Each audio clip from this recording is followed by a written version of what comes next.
Covid के नए case भले ही कम, पर इस तरह बढ़ रहा तीसरी लहर का खतरा।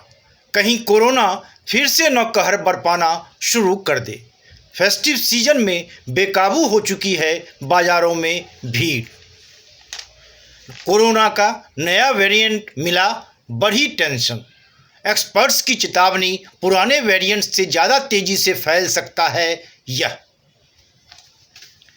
अपने देश भारत से कोरोना खत्म नहीं हुआ है, लेकिन फेस्टिव सीजन में इन दिनों जिस तरह की भीड़ पब्लिक प्लेस खासकर बाज़ारों में देखने को मिल रही है, उससे तो ऐसा ही आभास हो रहा है भारत से कोरोना संक्रमण खत्म हो चुका है। लेकिन हकीकत ठीक बिल्कुल इसके उलट है। देश में कोरोना के 1,72,594 एक्टिव केस हैं और लापरवाही से यह कभी भी बेकाबू हो सकता है।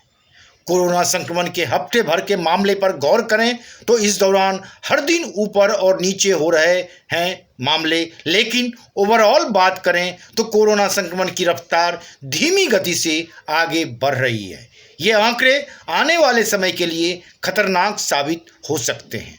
स्वास्थ्य मंत्रालय की आंकड़ों पर नज़र दौड़ाएं तो कई राज्यों में दुर्गा पूजा, दशहरा के बाद कोरोना के नए केस बढ़ते दिखाई दे रहे हैं। पिछले 24 घंटे में देश में कोरोना संक्रमण के 15,906 यानी लगभग 16,000 नए केस सामने आए हैं, जबकि इस दौरान 561 मरीजों की मौत हुई है। इन आंकड़ों को देखने के बाद क्या कोई कह सकता है कि कोरोना वायरस भारत से खत्म हो चुका है? बिल्कुल नहीं, लेकिन फेस्टिव सीजन में लोग बेपरवाह हुए हैं वह साफ दिख रहा है। दुर्गा पूजा के दौरान बेकाबू भीड़ से क्या हुआ यह किसी से छिपा नहीं है। पश्चिम बंगाल, असम सहित कई राज्यों में कोरोना वायरस के मामले बढ़े हैं और अब दीपावली व छठ को देखते हुए इसमें और उछाल आने का खतरा है, क्योंकि लोग बेपरवाह हो खरीदारी के लिए बाजार निकल रहे हैं। देश की राजधानी दिल्ली के बाज़ारों की ही बात करें तो फेस्टिव सीजन में जिस हिसाब से दिल्ली के होलसेल बाज़ारों में भीड़ बढ़ी है, उससे यह मुमकिन है कि शांत पड़ा कोरोना संक्रमण फिर से दस्तक दे दे। अगले महीने दिवाली के चलते बाज़ारों में इतनी अधिक भीड़ है कि पैर रखने तक की जगह नहीं है। सदर बाज़ार, चांदनी चौक में नई सड़क, चाबड़ी बाज़ार, खाड़ी बावली, नया बाज़ार, इन सभी जगहों पर भीड़ बेकाबू है। भीड़ कंट्रोल करने के लिए मार्केट एसोसिएशन के पदाधिकारी भी बाज़ारों में पुलिस बल तैनात करने की मांग कर रहे हैं। चांदनी चौक के दी बुलियन मर्चेंट एसोसिएशन के सहसचिव सुशील कुमार जैन के अनुसार सदर बाज़ार होलसेल मार्केट के अलावा चांदनी चौक और इसके आसपास के दूसरे बाज़ारों में पिछले कुछ दिनों से शॉपिंग करने वालों की भीड़ आवश्यकता से अधिक बढ़ गई है। गुरुवार और शुक्रवार को इन बाज़ारों में स्थिति ऐसी थी कि लोग पैदल भी नहीं चल पा रहे थे। थोड़ी दूर तक पैदल चलने में ही लोगों का दम निकल जा रहा था। इतनी भीड़ में कभी भी कोई हादसा हो सकता है, इसलिए एसोसिएशन ने पुलिस अफसर से यहां पुलिस बल तैनात करने की मांग की है। फेडरेशन ऑफ सदर बाजार ट्रेड एसोसिएशन के प्रेसिडेंट राकेश कुमार यादव के अनुसार पिछले 3-4 दिनों से सदर बाजार में भीड़ इतनी अधिक है कि उसे नियंत्रित करना मुश्किल हो गया है। अभी जब यह हाल है तो दीपावली और अधिक पास आने पर और भीड़ बढ़ेगी। उनका कहना है कि जिस तरह से सदर बाजार में भीड़ दिन पर दिन बढ़ रही है, उससे यहाँ कोई हादसा हो सकता है। सबसे बड़ा डर कोरोना संक्रमण के फैलने का है। इसलिए एसोसिएशन ने स्थानीय पुलिस एसएचओ के साथ मीटिंग की थी और सदर बाजार में भीड़ को नियंत्रित करने की मांग की है। पुलिस ने एसोसिएशन के पदाधिकारियों से कहा है कि सदर बाजार में भीड़ नियंत्रित करने के लिए सिविल डिफेंस के 200 जवानों की तैनाती की जाएगी। चांदनी चौक के चावड़ी बाजार और नई सड़क में भी भीड़ आवश्यकता से अधिक है। चांदनी चौक सर्व व्यापार मंडल के प्रेसिडेंट संजय भार्गव के अनुसार चांदनी चौक मेन रोड पर अब उतनी भीड़ नहीं है, लेकिन फेस्टिव सीजन के दौरान नई सड़क, चाबड़ी बाजार, खाड़ी बावली में भीड़ आवश्यकता से अधिक है। इन बाज़ारों में इतनी अधिक भीड़ कोरोना संक्रमण के लिहाज से ठीक नहीं है। जिस तरह भीड़ बाज़ारों में, उससे संक्रमण फैलने में देरी नहीं लगेगी। इसलिए मार्केट एसोसिएशन पुलिस और दूसरे अधिकारियों से मांग कर रहे हैं कि बाजारों में भीड़ को हर हाल में नियंत्रित किया जाए। वहीं इंदौर से एक बुरी खबर आ रही है। इंदौर में कोरोना के नए डेल्टा वेरिएंट AY.4 मिलने से बढ़ गई है टेंशन।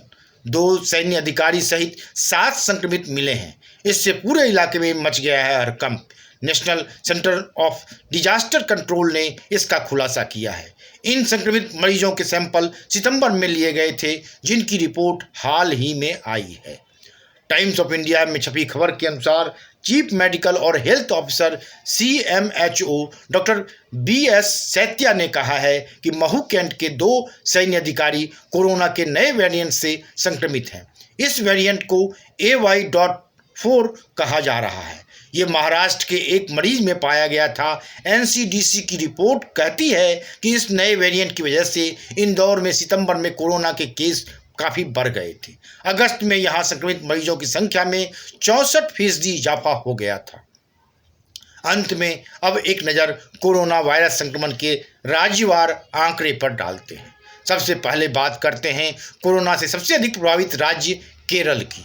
केरल में शनिवार को कोविड-19 के 8,909 नए मामले सामने आने के साथ ही राज्य में कुल संक्रमितों की संख्या बढ़कर 48,97,587 हो गई है। राज्य में गत 24 घंटे के दौरान महामारी से 65 और मरीजों की मौत दर्ज की गई, जिन्हें मिलाकर अब तक राज्य में 28,229 संक्रमितों की जान जा चुकी है। राज्य की स्वास्थ्य विभाग के मुताबिक केरल में बीते 24 घंटे के दौरान कोविड-19 के 8,780 मरीज संक्रमण मुक्त हुए हैं, जिससे राज्य में इस जानलेवा वायरस के संक्रमण को मात देने वालों की संख्या बढ़कर 47,97,409 हो गई है।